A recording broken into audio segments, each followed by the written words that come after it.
From now on, Holy Father, not my will, but your will be done. I said, Father, you have chosen me. Give me the strength to obey. I will follow you no matter what it takes. If you know me, you cannot be neutral about me. Either you will hate me or you will love me. Because there is only one important business in the world. It is the business of salvation.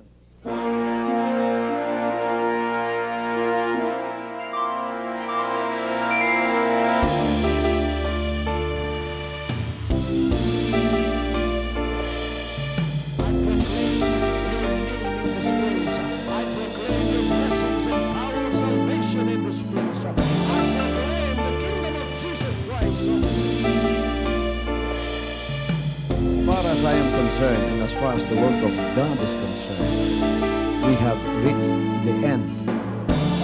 Last September 13, 2003. When you find God, you find His love. Because God is love. Ganon ang pag-ibig ng Panginoon. Walang katapusan na yan ay bumabalik-balik sa atin. If you want to receive, you have to give.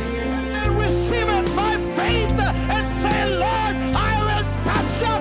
Because the game plan of God was to save us from sin through the power of love. He has completed His salvation, works in the Spirit. After April 13th, the door is open for everyone to come. The salvation works of the Father is now completed in me. Salvation is here.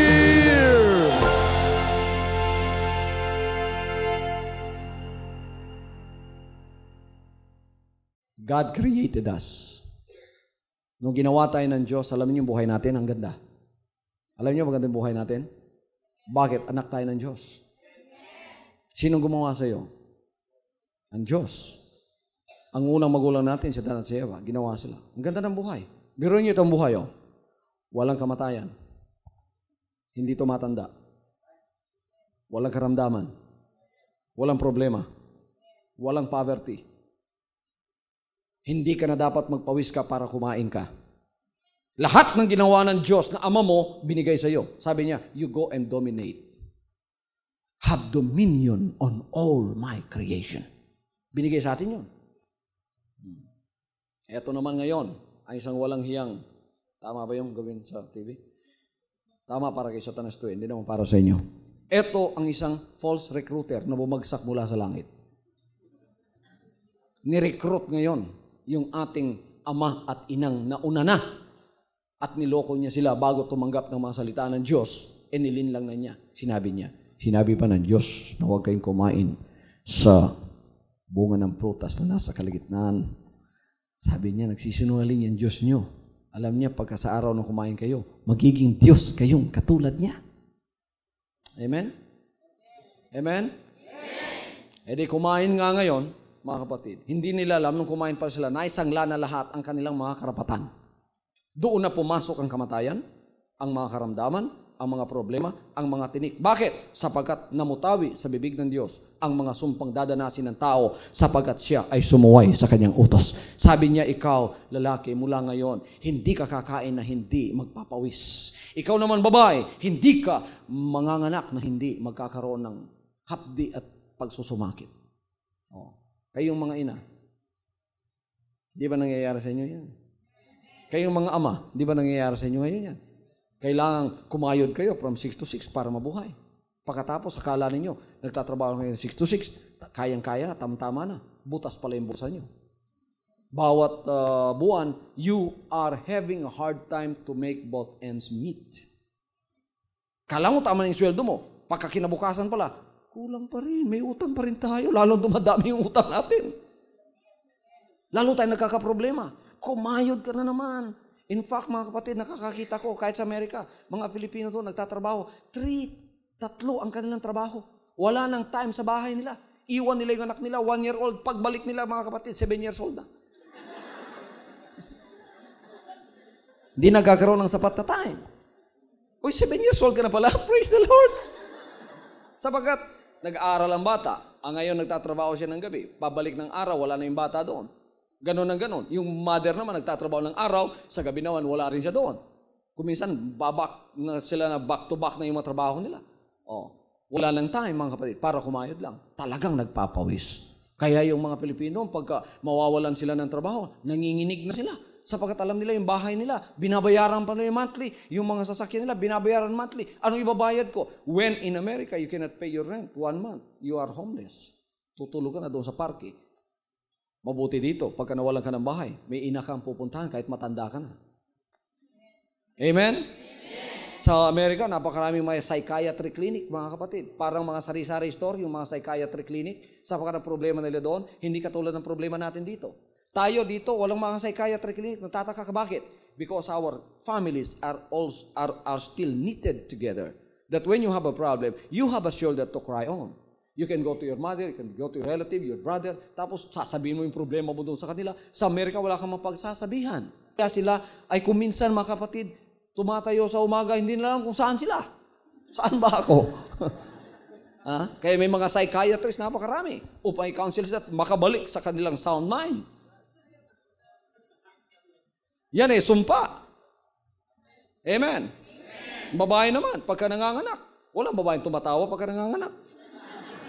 Sumpa na mayroong katuparan sa ating buhay ngayon yan. O kayo mga ina, nung kayo'y nanganganak, tumatawa ba kayo? Ay, naku, praise God, ang sarap mga anak. Tumatawa ba kayo? Sinasabi, ang sakit. Pagka nakita mo yung asma mo, ikaw ang dahilan! Hindi na ako ulit, isang beses na lang. Di ba? Anong sinabi ng Panginoon? Maghihirap ka sa iyong panganganak. And then, dinoble niya yung sumpa doon sa demonyo na pumasok sa ahas. Pati ahas. Ang ahas noon, nakatayo yan tulad ng tao. Sabi niya, ikaw, gagapang ka at kakain ka ng alikabok. Kaya ngayon, yung ahas na pinasukang yon, mga kapatid, ganyan nga ang ginagawa at yung simbolo ng kamatayan ngayon. Doon na pumasok ang kadimalasan sa buhay ng tao. Pero di ganun ang buhay natin. Ni-recruit lang tayo. Dinala tayo sa isang mala-impyernong buhay. At kinuha ang lahat sa atin. Ninakaw ng demonyo. Pagkatapos na ninakaw niya ang lahat, ito ang buhay ng sinabi ng Panginoon sa parable of the Good Samaritan. You look at the Good Samaritan. This Good Samaritan, the parable of this is a very beautiful example of a parallel life that came over here to earth and made himself as a man, and that's the Lord Jesus Christ. Mga kapatid, sinabi niya mayroong isang tao, galing sa Jerusalem, pumunta siya ng Jericho. You know the meaning of that in biblical terms? Ay, ibig sabihin ng Jerusalem, that is the city of God. That is the city of blessings. Pagka nandun ka, pinagpala ka. Ang taong ito, sabi niya, bumaba, papunta sa Jericho. Yun lang sinabi niyang, bumaba papunta sa Jericho. Ibig sabihin nun, umalis sa kanyang kinalalagyang pagpapala, nung nalinlang na siya ng demonyo, at bumaba siya papunta sa Jericho. And Jericho is a cursed city. Yun ay ang syudad ng sumpa. Kaya ang tao umalis sa pagpapala, lumakad siya pababa, papunta sa sumpa. Sa kalagitnaan ng sinabi ng banal na kasulatan. In the middle of his way, robbers and thieves came. Tapos mga kapatid, binugbog siya, pinagnakawan siya, ninakaw lahat. Tapos, they left him half dead. Ganon ang ating situation. Kalahati na lang ang buhay natin. Kayo, kahit physically alive kayo, kung wala kayo sa Diyos, you are spiritually dead. Amen? Kaya mayroong isang disciple, lumapit sa Panginoon. Panginoon, di mo na ako sasama sa iyo ngayon sapagkat lilibing pa namin yung magulang kong namatay. Sabi ng Panginoon, pabayaan mo yung mga patay, maglilibing ng kanilang mga patay. Sa Panginoon, kahit lumalakad ka, patay ka. Kung wala ka sa Kanya, wala kang kaligtasan. Bakit? For God, if you live about 80 years old, that's not life at all. What's the lifespan of man? The Bible says that our lifespan is about 70 to 80 years. 80 anyos ang lifespan ng Pilipino. Mahaba na yon. Kung bubuinasin ka, maging 100 ka pa. Pero maging ango-ango na ka. Okay? With God. One day with God is 1,000 years with us. So if you live about 50 to 60 years, buhay ba yun? Ilang minuto sa Diyos yun? Baka 5 minuto lang yun. Kung ang anak mo nabuhay ng 5 minuto, buhay ba siya? Patay yun. Kaya ikaw nabuhay kang 80 anyos, 5 minuto ka lang nabuhay sa harap ng Diyos, you are already dead in the sight of God. Ikaw ay patay. So wala sa Diyos. Ayon ang ating kondisyon. Half dead. Pinagnakawan ng lahat na binigay ng Panginoon sa atin. Noon, pwede tayo makipag-usap sa Diyos. Inalis ng demonyo, ninakaw sa atin. Anong sinabi ng banal na kasulatan to the parable of the Good Samaritan? Dumaan doon ang Levite. Levite nagdadala ng batas ng Diyos yun. Tiningnan niya yung taong may karamdaman, pinagnakawan, binugbog, naghihingalo. Umiwas siya ng daan at hindi tinulungan. A Levite talks about the religion of their day and the religion of our day today. Then dumaan na naman ang isang Pharisee. Nagdadala din niya ng relihiyon. Dumaan siya, tiningnan niya, hindi rin niya tinulungan. Tapos mga kapatid, dumating ang Good Samaritan. Itong Good Samaritan, a Samaritan is half Jew and half Gentile. He is not accepted in the Jewish community and he is not accepted in the Samaritan community dahil mistizo siya. Kaya half-half siya. Ito ang Panginoon. Half man and half divine. He is both man and God. So dumaan siya. Siya ang tumulong ngayon sa tao. Tapos isinakay sa kanya sasakyan, binuhusan siya ng oil and wine, tapos dinala siya sa bahay tuluyan. Sinabi doon, ingatan mo yan, alagaan mo yan. Kung kulang pa itong bibigay ko sa iyong dalawang denaryo, pagbabalik ko, babayaran pa kita. Tayo yon mga kapatid. Binilanggo tayo ng demonyo. Naging floor contemplasyon tayo. Ibinilanggo tayo sa kanyang bilangguan. Sinintensyahan ng kamatayan. Tapos naghihintay na lang tayo ng ating kamatayan. It might be 4 days na ikaw ay naghihintay. It might be 8 years. It does not matter at all, but you are already sentenced to die. Bibitayin ka na rin ng demonyo. Kaya may bukol kang nararamdaman sa katawan mo, sabi ng doktor sa iyo, cancer yan. 3 araw ka na lang at 3 buwan ka na lang. Naku, sentensyado ka na. Sino rito ang sentensyadong masaya?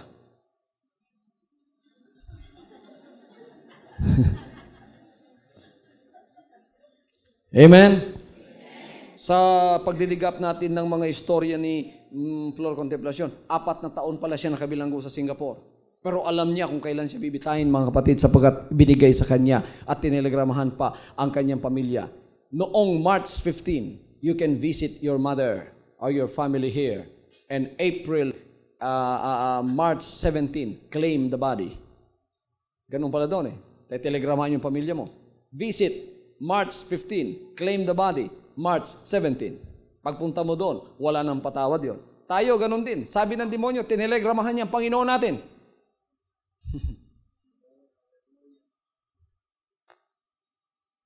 Visit Him and claim the body. Tayo yon. Wala tayong kamatayan. Ngayon, sentensyado tayo ng dahil sa kasalanan. Ng dahil, mga kapatid, sa demonyo, binilanggo tayo. Dinala tayo. Tapos kung ikaw, si Flor Contemplacion, nasa bilangguan ka ng Singapore, anong dadamdamin mo doon? Wala kang kakampi. Wala kang abogado. Tayo, ganun din sa bilangguan. Wala tayong kakampi, walang lahat. Masamang balita yan, ano? Di masamang balita yan? Pero mga kapatid, pumunta ako rito, sinabi ko muna ang masamang balita. Sapagkat isusunod kong sasabihin sa inyo ang magandang balita. Hallelujah. Ito ang magandang balita. Ang magandang balita, hindi lang sumulat ang presidente natin upang tayo ay palayain at kaawaan at alisin sa kamatayan. Ang presidente natin ay pumunta sa sanlibutan ito. Nagkatawang tao. At nakatayo tayo sa harap ng demonyo at sinabi niya, "You are sentenced to die because you are now in our hands. You disobeyed the law and therefore the verdict is that you are guilty and the sentence is that you will die." Pero ang presidente natin dumating. Pumasok siya sa pintuan at tumayo sa tabi natin at sinabi niyang, "I will take his place." Hallelujah. Sino ang presidente natin? Presidente natin dahil Jesus Christ is a king in His kingdom. And we are now in the kingdom of heaven. Mind you, you do not belong to the kingdom of Saudi Arabia. You belong to the kingdom of heaven. Jesus Christ is the king. Meron din siyang mga batas.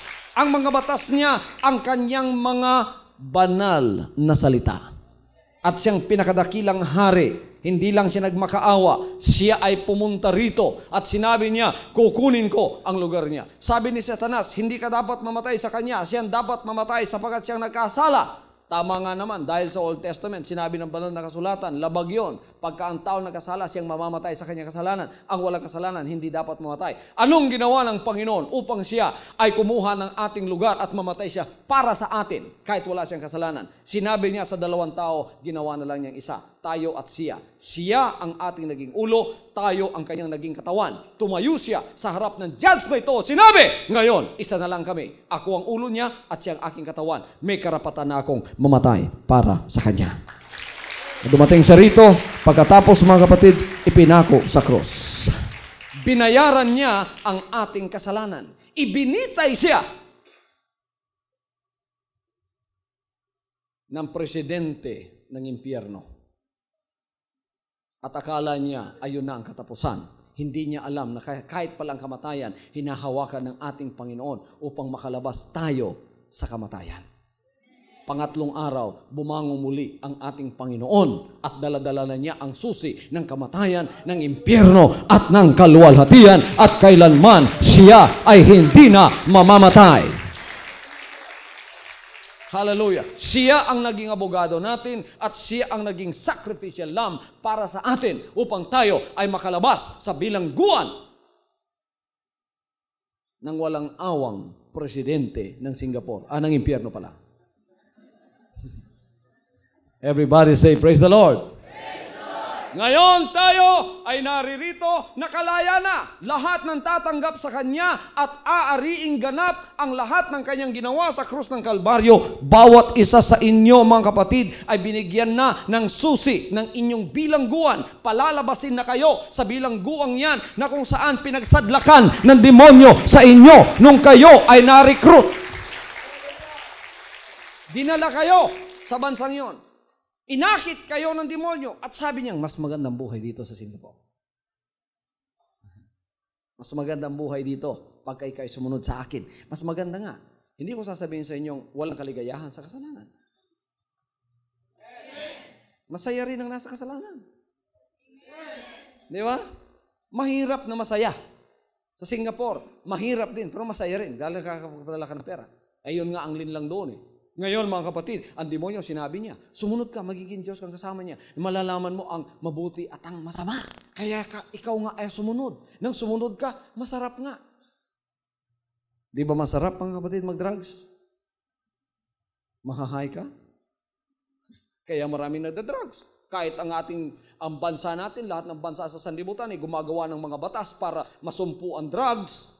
Masugpo ang drugs, nasusugpo ba natin ng drugs? Hindi. Lalong dumarami. Dahil marami ang commodities ng drug. Marami ang nag-demand yan. Dahil masarap daw, lumilipad daw yung utak nila, nalilimutan nila yung problema nila.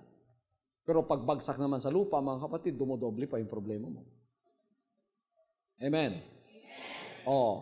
Inakit tayo at dinala sa kanyang sariling bansa. Pagkatapos pinakita sa atin ang kaligayahan ng salibutan. Pinakita niya sa ama natin yan. Dinala niya sa bundok. Sanabi niya, kung luluhod ka sa akin at sasambahin mo ako, nakikita mo ang ningning ng mga siyudad na yan. Ibibigay ko lahat sa iyo yan. Ikaw, pinatungtong ka rin niya doon. Pagkatapos sinabi niya, tingnan mo, Singapore, ang ganda. Napakaganda ng mga ilaw dyan. Pumunta ka sa akin. Pagpunta mo, akala mo magkakaroon ka ng magandang kapalaran. Yung pala bumagsak ka sa bilangguan. Sinintensyahan ka at walang awang papatayin ka pala ng demonyo. Salamat na lang sapagkat ang presidente natin, mga kapatid, ay dumating. Hindi lang sumulat. Sinabi niya, I will take his place. I will die for him. I will pay what he did against my law. Hallelujah. Kaya dumating siya. Pagkatapos kinalagan tayo, kinuha sa bilangguan ng kasalanan, bilangguan ng bisyo, bilangguan ng karukhaan, the prison halls of poverty, the prison halls of sin, and afflictions and diseases and curse. And He set us free. The Bible says, you shall know the truth, and the truth shall set you free. Hallelujah! Kaya tayo ngayon ay naririto. At pagkatapos, ano ang role ng ministering ito para sabihin sa inyo ang magandang balita? Ang magandang balita, eto, pinadala ko ng Panginoon para sa inyong nasa bilangguan pa na hindi ninyo alam na may nangyari na palang bayaran.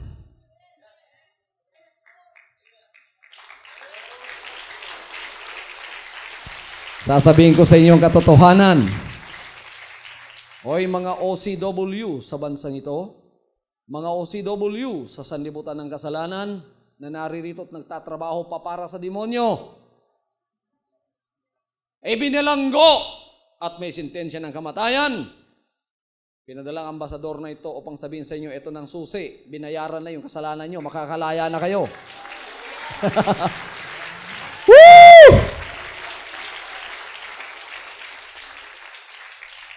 Pero halimbawa mga kapatid, binayaran na ang kasalanan nyo, palalabasin na kayo. Pagkatapos hindi kayo maniniwala, sasabihin nyo, hindi ako maniniwala niyan. O kaya sasabihin mo, Pastor, sanay na po ako dito sa bilangguan, dito na lang ako, babay na. May magagawa ba ang ginawa ng Panginoon sa iyo parang palayain ka?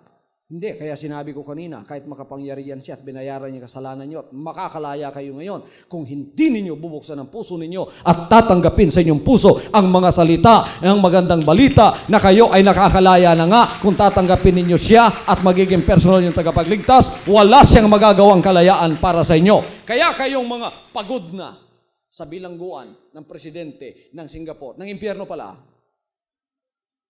makakalaya na kayo ngayon. Simple lang ang dapat niyong gawin.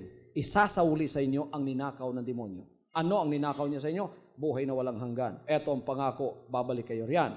Tapos mga kapatid, ano pang ninakaw niya? Ang inyong kasaganaan. Ano pang ninakaw niya? Ang lahat ng bunga ng Espiritu sa inyong buhay. Ang inilagay niya riyan, bunga ng laman. Kaya kung nasa sa bilangguan ka, puro kalungkutan. Meron bang tao na kabilangguan masaya? Hindi. Lalo na kung gusto ka makalaya. Lahat ng tao doon umiyak. Kaya ikaw, kahit wala ka sa bilangguang rehas na nakikita mo, ngunit nasa sa buhay mo ang mga bagay na yan, nakabilanggo ka sa bilangguan ng demonyo, umiyak ka sa kalungkutan. Kaya nga, hindi na kayo makangiti. Hindi kayo nasanay sa pagkangiti. Bakit? Lahat ng tinatanggap ninyo, puro na lang balita ng kalungkutan.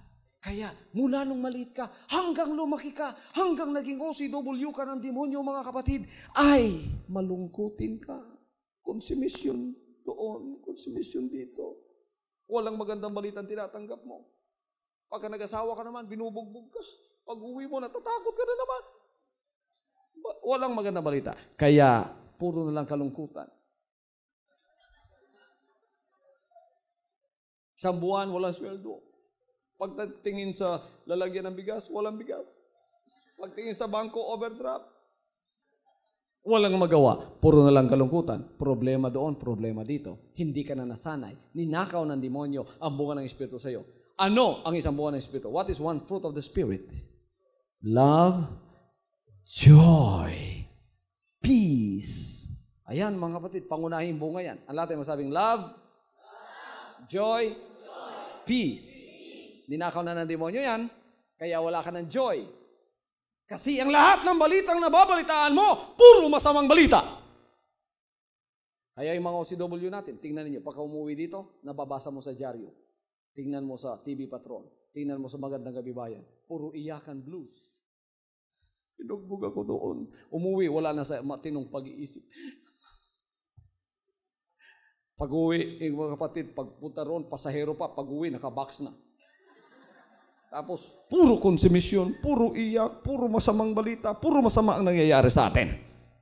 Hindi na dapat magkaganon. Sapagkat eto magandang balita, ang ambasador ng Diyos ay pinadala at sinasabi sa inyo, makakalaya na kayo.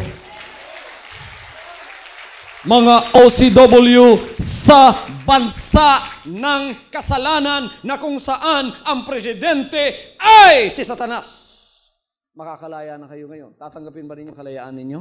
Yes. Lahat ng pagod na sa bansa ng kasalanan, kahirapan, karamdaman, na gustong makalaya, itaas ang kamay. Okay, marami pala, no? Yung lahat ng kontento na sa bilangguan nyo, taas ang kamay. Wala? Lahat kayo sasama na? Lahat kayo lalabas na? Isasauli sa inyo, mga kapatid, ang magandang balita. Ito, isasauli lahat sa inyo ang ninakaw ng demonyo. Unang-una, ibibigay sa inyo ang spiritual na buhay niyong ninakaw niya. Noon, wala kayong relationship sa Diyos. Nabubuhay kayo, physical being lang kayo, and you forgot that you really were created not as a physical being, but you were a spiritual being that you don't have death in your body. That's why you are spiritual. Ninakaw niya yun. Sasauli ng Panginoon. Magkakaroon ka na ngayon ng relationship sa Kanya. Magkakaroon ka na ng relationship sa Kanya. Okay, marunong ka na manalangin ngayon. Matutuwa ka na ngayon. Isasauli ng Diyos ang spiritual na buhay mo. Hindi ka nabibitayin ng demonyo. Hindi ka na sasabing, maiimpyerno ka ngayon. Sige, magpakasala ka ng magpakasala. Sige, hanggang mamatay ka sa kasalanan mo. Impyerno ang bagsak mo. Hindi ka na bibitayin pa. Iniligtas ka na sa pangalawang kamatayan na walang iba kundi ang nagniningas na impyerno. Bitay yon ng demonyo. Inalis ka na doon ngayon. Tatanggapin ba ninyo ang buhay na walang hanggan? Ang tatanggap muli sa kanilang buhay na walang hanggan, itaas ang kamay. So malaya na kayo sa bitay. Sinong tatanggap sa bunga ng Espiritu? Number 1, kapayapaan at kaligayahan. Magsimula na kayo tumawa ngayon. Sige nga, i-practice na nga ninyo. Ang lahat ay ngumiti. Tingnan nyo, nasanay na kayo sa bansa ng demonyo. Anong bansa ng demonyo? Kalungkutan. Dito sa bansa ng Diyos, Jesus Christ at Kanyang kaharian, bawal ang nakasimangot. Hallelujah! Alam niyo ano mangyayari sa inyo? Magmumulta kayo pagka nakasimangot kayo dito. Pastor, nahihiya po akong ngumiti dahil wala akong ngipin. Bahala na wala kang ngipin. Ngumiti ka lang, mga kapatid. Magsaya ka, sapagkat ang kasayahan at ang kagalakan ay tanda ng iyong katagumpayan. Hallelujah, hallelujah. Di ba sinabi ko na noon dito, may mga taong nasa bansa ng kasalanan na hanggang namatay sila, hindi sila nakapag-aral kung paano ngumiti sapagkat puro masamang balita ang nangyayari sa kanila. May nangyayari nga ganyan, mga kapatid. Hanggang namatay siya, nakasimangot siya.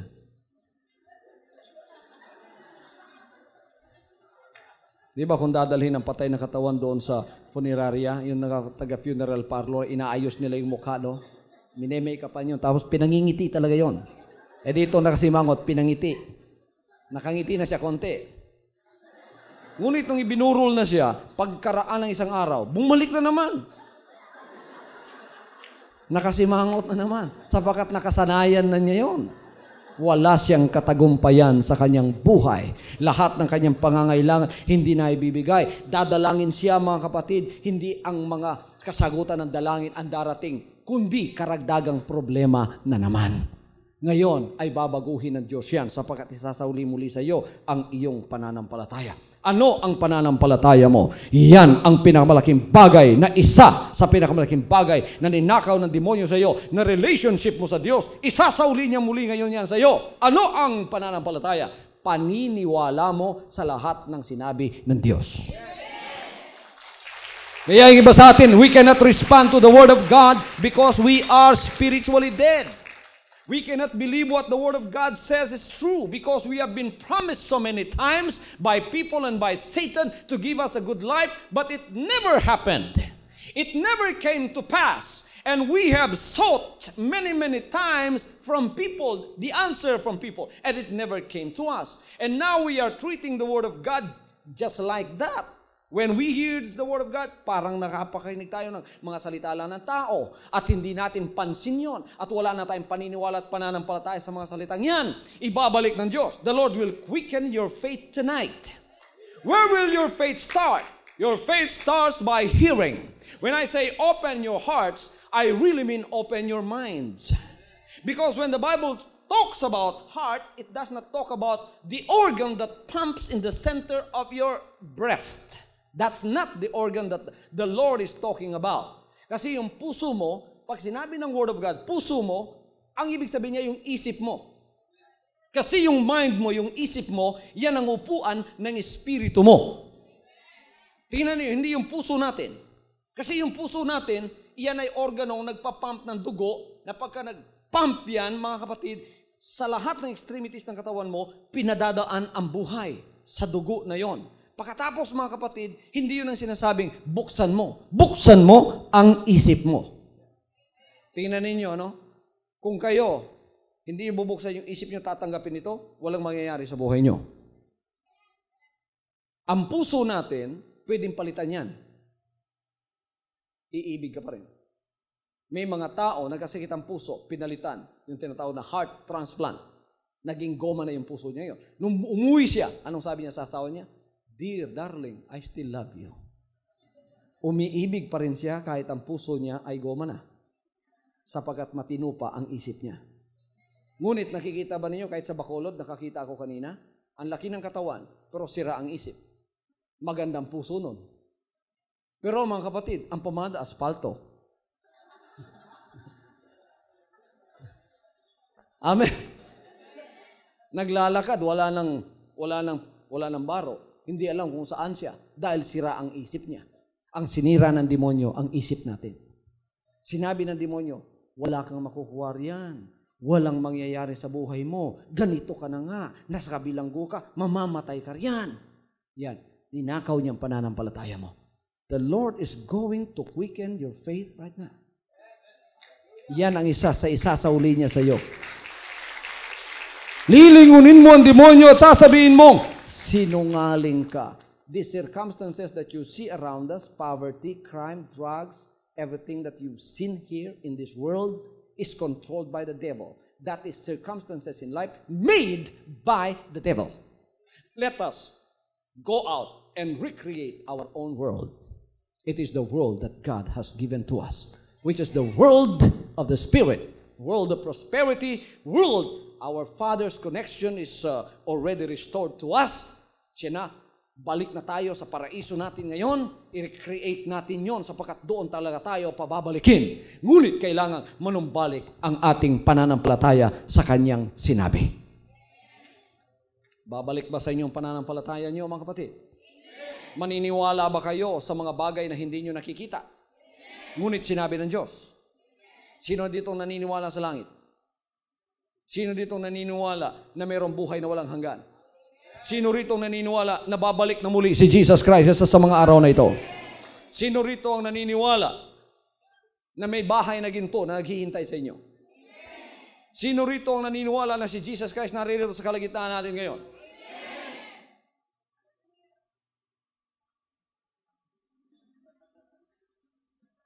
Naniniwala kayo dito si Jesus Christ ngayon? Bakit kayo naniniwala nandito siya? Sapagkat sinabi niya. You know you have to believe God. Why? Because God is not a liar. What God said is true. God can do anything because He's powerful. But there's one thing that He cannot do. He cannot lie. Hindi siya pwedeng magsinungaling dahil siya ay Diyos ng katotohanan. So, the problem of people today is that they are so rational that they don't believe whatever they don't understand. But when you deal with God in faith, you don't have to understand what He says. You have just to believe it. Ang Diyos, mga kapatid, malalalim siya. Kaya hindi mo maunawaan kaagad. Pero kung hindi mo naunawaan, hindi mo na paniniwalaan, wag. You deal with Him in faith. Without faith, it is impossible to please Him. Anong pananampalataya? Kahit hindi kita naunawaan, Panginoon, pero sinabi mo, maniniwala ako. Hallelujah! Hallelujah! Sinabi ni Paul, anong sinabi niya? We walk by faith, not by sight. So yung circumstansya mo, by sight yan. Sinasabi ng circumstansya mo, kahit hindi nagsasalita, pag uwi mo sa bahay mo yan, anong sasabihin ng circumstansya mo? Sinungaling si Kibuloy, tingnan mo, pobre ka pa rin. Sinungaling si Kibuloy, pinanlaing ka kanya kanina, masakit ang tiyan mo, masakit pa rin ngayon. Eto ang pananampalataya, mga kapatid. Ariin mo ang sahat ng sinabi ng Diyos. Totoo. Nararamdaman mo man o nakikita mo man o hindi. Totoo ang sinabi niya. Right now, pagka ako'y nanalangin sa'yo, ililihans kita, may sakit ka. Pastor, may sakit po ko dito, ililihans mo ako, kaya mananalangin ako sa pagkalahatan. Ngayon, pagka naipanalangin kita, pag uwi mo, masakit pa rin ang ulo mo. Sasabihin sa'yo ng kaibigan mo, ano, dinalangin ka ni Kibuloy, gumaling ka ba? Kahit nararamdaman mo sakit ng ulo mo, kung may pananampalataya ka, anong sasabihin mo? Wala na. Because I don't walk by feelings. I don't walk by sight. I walk by faith. Wala na. Pagka sinabi mong wala na, it's just a matter of time na yan ay mawawala talaga. Tapos, hindi mo mapapansin. 2-3 araw. Ba, yung ang migraine ko na 15 years ko nang daladala, wala na nga. Sabagat inunahan mo na ng pananampalataya. Ito ang pananampalataya. Believe and you will receive. Ito ang walang pananampalataya. I will receive first before I will believe. I will feel first before I will believe. I will have to see first before I will believe. Wala kang pananampalataya niya. Ito ang pananampalataya. Believe and you will receive. Hallelujah. Amen. Everybody say praise the Lord. May karamdaman ka, gusto kang gumaling? Ano ang pakiramdam ng tao may karamdaman? Malungkot. Lalo na kung tinaningan ka ng demonyo. 3 buwan ka na lang. May terminal cancer ka na. Ano, pag-uwi mo, sasabihin mo sa mga kamag-anakan mo, magsasaya ka ba, magpa-party ka? Uy, mag-party tayo. Bakit? 3 buwan na lang ako. You don't do that. Pag-uwi mo, there's a gloomy look in your face. Sasabihin ng pamilya, oh ma, anong nangyari? Mga anak, 3 buwan na lang tayo magkakasama. Malungkot ang lahat, di ba? Ngayon, mga kapatid, pagka ikaw naman, pinagaling at nawala yung cancer mo. Ano ba, inoperahan ka, nawala yun. Tapos sinabi ng doktor, nakapagtataka, wala ka ng cancer. Pag-uwi mo, anong gagawin mo? Magsasaya ka. Sasabihin mo, yay, mga anak, wala na akong cancer, hindi na ako mamamatay. Di ba magsasaya ka? Now, the reality is, you still have that cancer. But when I pray today, what are you going to do? Papalitan mo ngayon yung damdamin ng may sakit sa damdamin ng wala ng sakit at pinagaling na. Kung pinagaling ka na, masaya ka, di ba? Ngayon, kunin mo na ang damdamin ng pinagaling. Kahit nandoon pa yung cancer mo, magsaya ka na. Angkinin mo na wala na ang karamdaman mo sapagkat naniniwala kang pinagaling ka na ng Panginoon. Kaya pag-uwi mo, yung feeling ng isang pinagaling na ang siyang ilipat mo sa iyo. That's a principle in faith. That is how God operates. That's why when He said, it is impossible to please God without faith. Imposible na ikaw ay kalugod-lugod sa ito kung wala kang pananampalataya. Kaya itong operation ng faith na ito, mga kapatid, importante sa mga OCW para makalaya kayo at magkaroon kayo ng kasaganaan. Ngayon, lilipat natin yan sa kasaganaan. Sino rito, sabi ni Brother Romulo, ang gusto ng 1 million pesos? Yung nagtaas ng kamay na nauna, mapapalad kayo. Okay, bibigyan ko pa kayo ng chance. Napakarami pa talaga dito ang ayaw ng kalayaan, ano? Bibigyan ko pa kayo ng chance. It seems childish when I say this, no? But when you follow my instructions, it is not childish at all. It's going to happen in your life. As it is happening in the lives of many people today. How many of you wanted to have financial miracles in your life? Let us be more specific. How many of you wanted to receive 1 million from the Lord? miraculously. Okay. How many of you don't have 1 million right now? Ilan sa inyo ngayon ang binabagabag ng napakaraming utang at hindi mabayad-bayaran? Taas ang kamay. At ilan sa inyo ang gustong tumanggap ng perang mababayaran ninyo ang utang na yan at sobra-sobra pa ang maiiwan sa inyo? Eto ang gawin nyo. Mananalain ako mamaya. Eto ang gawin nyo. Damdamin na ninyo ang damdamin ng taong tumanggap na ng 1 million. Ano ba, binigyan kitang 1 million ngayon, nasa sa kamay mo na. Anong dadamdamin mo? Pag-uwi mo, may confidence ka na sa sarili mo. Yung sparkle ng mukha mo babalik. Aalis yung kalungkutan, aalis yung dimalas na mukha, aalis yung negativism ng mukha mo, aalis yung espiritu mo na papabigat sa iyo, biglang sisigla yung mukha mo, lalo na yung tumama ng sari manok. Yung hindi tumama ng sari manok, sorry manok na lang kayo.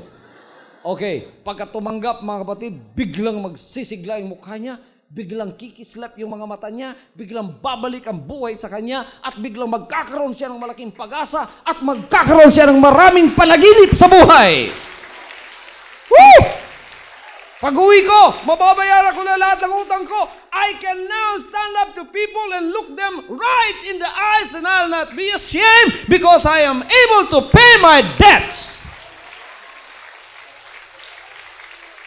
Pagkatapos mabayaran mo, naku, hindi ka makatulog na sa gabi.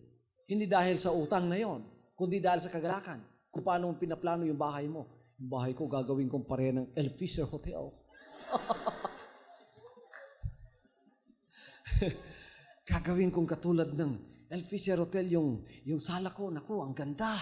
Pagkatapos, yung kotsing, pangarap ko, bibilihin ko yun para sa Panginoon. At lalo akong magsusumigasig sa paglilingkod sa Kanya. Di ba masarap na buhay yun? Sino gusto ng buhay na gano'n? You can have that right now. Ang gawin mo lang, tanggapin mo sa pamamagitan ng pananampalataya. Ngayon, kahit wala pa sa iyo, ang real na 1 million, kailangan ang damdamin mo tulad na ng tumanggap ng 1 million. Woo! Amen! And it is just a matter of time that you are going to receive those things that you have longed from the Lord. He was the one who said, ask anything in my name and I will do it. Alam tayo mo sabing, anything. Marami ang umako sa akin because I'm a prosperity preacher. Sabi nila, I don't like Brother Kibuloy because he's a prosperity preacher. Anong gusto nyo? Poverty preacher? Hindi pinangako ng Panginoon yun. Ang pinangako ng Panginoon, ito sinasabi ko, ang kapital mo lang, pananampalataya. Hallelujah! And I promise you that if faith is restored back to you, you will never become an OCW anymore. Right here in your nation, in the Philippines, in our nation, God is going to bless you. Sabi ng demonyo, pobre ang Pilipinas, sinungaling siya. Mayaman ang Pilipinas. Siyang lumilin lang sa atin.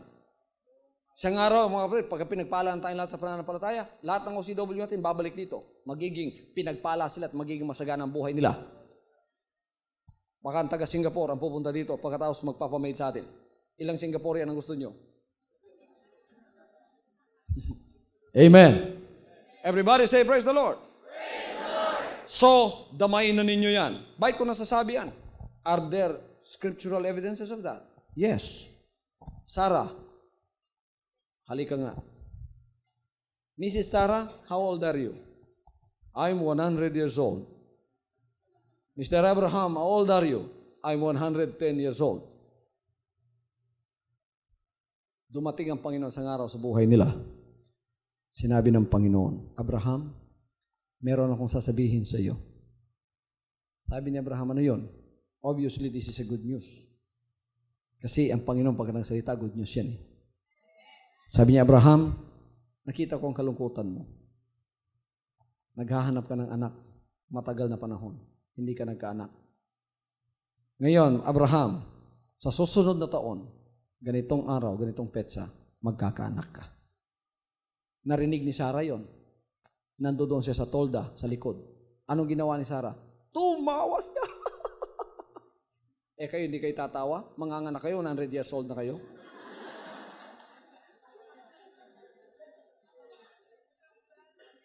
Ano ang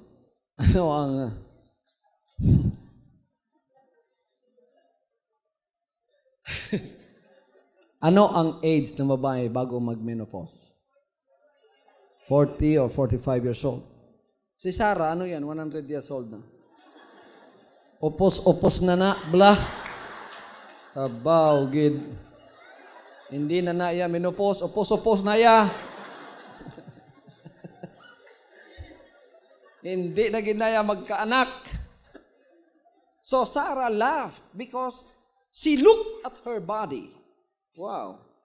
Parang talong na tuyo.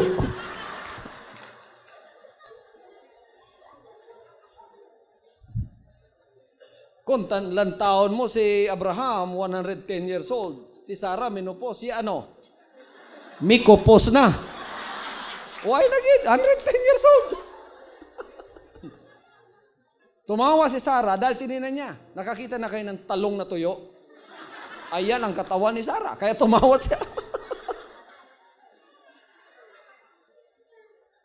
Pero after the Lord said that, 3 months after that, nagtaka si Sarah sapagkat isang gabi gumising siya. Naku, nung gumising siya, nagsusuka na siya. Abraham, ano ba itong nangyayari sa akin? Wow! Nagadigwa bala mga kauturan. At hindi season ng mangga, inutusan si Abraham. Abraham, ngayon din, maghanap ka ng mangga. Sabi ni Abraham, hindi season ng mangga ngayon ha. Yun pala si Mrs. Sarah, naglilihi na. Ang matandang Sarah, naglilihi na. Oh. Tapos mga kapatid, after 6 months, ayun, malaki na. After 9 months, tapos sinabi ng Panginoon sa araw na yon, nanganak nga siya. Si Isaac, ang anak sa pangako. Nagkatutubay sinabi ng Panginoon? Pero if you walk by sight, like Sarah did walk by sight, she looked at her body, it's impossible. But when God says it, with man it is impossible, but not with God. For with God, everything is possible. Hallelujah! Now, you look at your own life. Matagal ka nang nabubuhay sa sanlibutan ito. Many times the devil has told you, you will never improve anymore. Hindi ka na magkakaroon ng kasaganaan sa buhay mo dahil karukaan ang nasa sa iyo. Pinanganak kang duka, mamamatay kang duka. Kung titingin mo katawan mo, parang si Sarah. Wala na, imposible na to. Pero sapagat sinabi ng Diyos, mangyayari sa iyo. Ang sinabi ng Panginoon, sino ang gusto dito pagpapala na wala ng silid na kalalagyan? Pinangako ba niya yan? Pinangako niya. Sabi niya, give your tithes in the storehouse so that there may be meat in mine house. And try me now here, which saith the Lord, if I will not open to you the windows of heaven, and I will pour you out a blessing, that there shall not be room enough to receive it. The Lord is not a liar. Totoo yung sinasabi niya. Bubuhusan ka ng papapala, wala ng silid na kalalagyan. Bubuhos sa'yo yan. Everybody say, praise the Lord. Praise the Lord. Titingnan mo ang buhay mo, wala ka ng pag-asa. Pero sinabi ng Diyos, magkakatotoo sa'yo yan. Tingnan ninyo mga kapatid, si Sarah, nagkaanak nga. After 100 years old, nagkaanak. Kayo, ngayon pa kayo lalago sa buhay nyo? Amen. Ang kinin ninyo, ang pananampalatayang yan. Damahin ninyo ang kaligtasan at kalayaan na ibinibigay ng Diyos. He said, the Spirit of the Lord God is upon me because He hath anointed me to preach the gospel to the poor, to set free those that are brokenhearted, to set free those that are in prison, Kayo nasa bilangguan, palalabasin kayo at ang inyong sirasirang puso ng dahil sa dimalas na buhay, konsumisyon na buhay, puro lang broken hearted kayo, puro lang kayo umiiyak, papalitan ng Panginoon yan at bibigyan kayo ng kagalakan sapagkat ang lahat ng bagay na itong tinitingnan ninyo na magkakasaganang buhay ninyo, ito ay ginawa para sa inyo at ibabalik niya sa inyo. From now on, Holy Father, not my will, but your will be done. I said, Father, you have chosen me. Give me the strength to obey. I will follow you no matter what it takes. If you know me, you cannot be neutral about me. Either you will hate me or you will love me.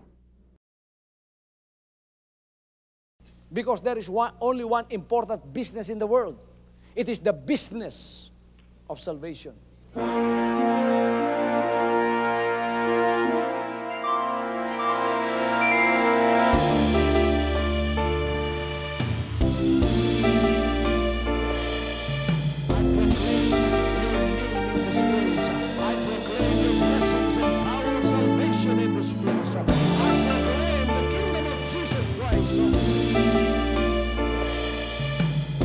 As I am concerned, and as far as the work of God is concerned, we have reached the end. Last September 13, 2003. When you find God, you find His love. Because God is love. Ganon ang pag-ibig ng Panginoon. Walang katapusan na yan ay bumabalik-balik sa atin. If you want to receive, you have to give. Receive it by faith and say, Lord, I will touch up. Because the game plan of God was to save us from sin through the power of love. He has completed the salvation works in the Spirit. After April 13, the door is open for everyone to come. The salvation works of the Father is now completed in me. Salvation is here.